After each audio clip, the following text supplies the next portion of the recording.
my theme music. Every good hero should have some. All right, everyone, this is Tim with Online Big Blue, bringing you the best of New York Giants sports talk and entertainment. It's Monday. The bye week's over. Week till the Tampa game on Monday night. Boy, that Tampa-Washington game, that didn't throw a wrench in the work for the Giants playoffs. I wanted to talk about the Giants playoff picture, and did they actually lose ground on their opportunity to make the playoffs? And it is a opportunity in some regards. It is a vague opportunity. It is a limited opportunity, but it's an opportunity nevertheless, because there are still 8 games left in the season. Also want to talk about the passing of Giant great linebacker Sam Huff. Talk about that a little bit at the end, but let's talk about the New York Giants in the playoff picture. Now, if the Giants have any hopes of making the playoffs, and at 3-6, you have to have a lot of hope. A lot of hope. Reminds me of that old Christmas. It was a Christmas cartoon where the mice are trying to fix the clock, and you hope and I'll hurry, you try and I'll plan. We'll do what's necessary because even a miracle needs a hand. And it's going to be a miracle for the Giants, especially after this week. You don't think they would lose ground during a bye week. You don't think they would do that. But somehow they did. Of course, the Cowboys won, and they're sitting in the 3. If you go through the playoff hunt, the first seed's going to be the Packers, then you're going to Arizona. Then you got the Cowboys, and then you get the Bucks, of course, and 4 the Giants play. You also have the Rams, and you have the Saints. The good thing about the Saints is the Giants will hold a tiebreaker against them because they beat them. They're in the 6th spot, and the 7th spot is going to be the Carolina Panthers, who won with the big game from Cam Newton. The good news about the Panther game, of course, is we own the tiebreaker with the Panthers because we beat them as well. Then you go on the bubble teams, and this is where the Giants, where they lie. You got the Minnesota Vikings, who after their win go up to 5-4. The Atlanta Falcons drop down to, the Vikings go up to 4-5. The Atlanta Falcons drop and down because of their loss. They go down to 4-5. But again, they own the tiebreaker with the Giants. Then you have the Eagles, who rises up to 4-6.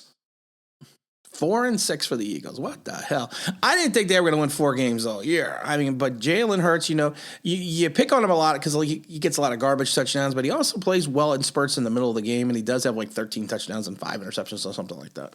And then ahead of us is going to be the 49ers at 3-5.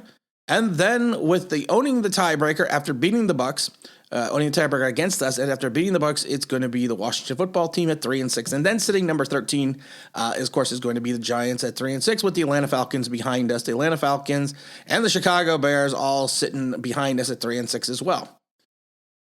So with the Washington win, and of course the Eagles win, and the Vikings win, and the Carolina win, the only good thing about the playoff picture for the Giants would be the Saints, because like I said, they're sitting at 5-4. They own the tiebreaker. That would be the only highlight. If anything, the Giants lost a little bit of ground, because with Carolina winning, the Vikings winning, the Eagles winning, it all depends what the 49ers do tonight. If the 49ers get beat tonight, that'll be interesting to see if they get beat tonight. Because then the Giants but then you have to remember with the Washington win at 3-6, they're still ahead of the Giants. So yeah, the Giants lost a little bit of ground going into this playoff opportunity. And I do laugh because when you call a playoff opportunity for a 3-6 team, I don't really call it an opportunity, but you have to go with what you got. So the biggest issue we're going to have to leapfrog the Vikings, the Falcons, and then some. And then we're going to have to play the Eagles. We still got to play the Eagles twice. So if we lose any of those games to the Eagles, we're pretty much cooked. But for this charade to continue, it all falls down to next Monday. We got to beat Tampa. We have to beat Tampa. Because let's just say going into next week, let's say the Eagles, Falcons, and Vikings all win. And then even with that, we're still going to probably be around the 13th seed. It's an uphill battle. And I know everyone wants to look at their schedule, the Giants' schedule, and go, oh, the Giants' schedule is so easy. And we've gone through it. We've gone through that nauseum. I'm not going to go through it again. Some people have them only losing 2 games. If you think you're going to lose, I mean, I don't see us beating Philadelphia twice. I don't see us beating the Cowboys. I think there's going to be a tough road against Chicago, more than people think. I've already said it before. Miami, in my mind, is starting to turn the corner. They may not have turned the corner in their season, I mean, for the playoffs, but they'll turn. I think they're going to turn the corner in reference to playing better. And like I said, I did a podcast a couple weeks ago where I said, look out for the Miami Dolphins, because if that defense figures it out and they get some limited play on offense, they're going to be one of those teams that isn't going to make the playoffs, but is going to be a tough out for a team that needs a victory for a playoff win. We had the passing of Sam Huff over on the 13th. Giant, great Hall of Fame linebacker, college Hall of Fame linebacker as well. He basically is a kid that came from a coal mining town, went to West Virginia, was drafted third round with the Giants in 1956, was the 30th pick, I think it was. He was a stalwart of the Giants defense.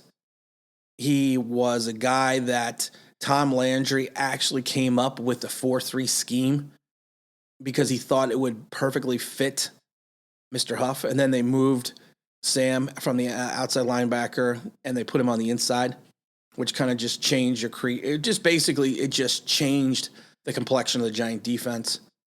And it was he had incredible peripheral vision, so he could see the whole field. Sam there was.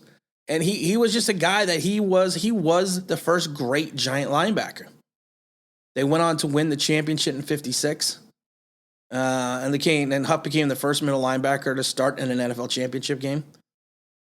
So, I mean, it was just one of those things. And then in 1958, which is also sometimes known as the greatest game ever played, was the first NFL game to go in sudden death overtime where the Colts beat the Giants 23-17.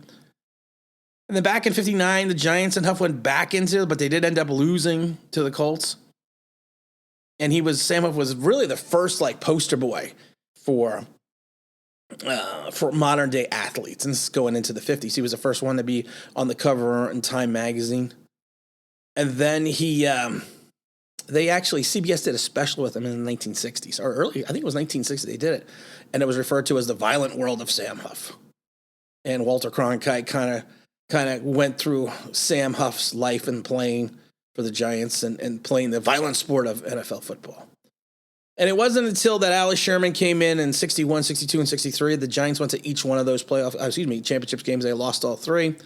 And then Allie Sherman just kind of started trading away his defensive players. And Sam Huff, and this kind of gets me, Sam Huff went to Wilmington Mara and, wanted to be assured that he wasn't going to get traded. And, of course, Wellington said yes. And then 1964, the Giants traded him over to the Washington Redskins. Now, we don't want to talk about the Redskin game or his career at the Redskins, but, he's one of the first recipients to be in the New York Giants Ring of Honor, 5-time Pro Bowler, 2-time All-Pro, 4-time second-team All-Pro. He was in the NFL 1950s All-Decade team. He is the epitome of he only got his one championship in 56, but he is the epitome of what was to be known as the Giant linebacker. And his passing was being felt through the Giant community. And for those that I never personally got to see him play, I've seen him play on YouTube and seen him in the videos, but I've never personally got to see him play, of course.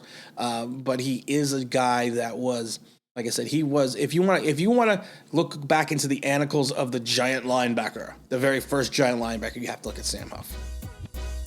And again, this is Tim with Online Big Blue, bringing you the best in New York Giants sports talk and entertainment. And as always, if you could maybe subscribe, ring the bell, means that'd be awesome.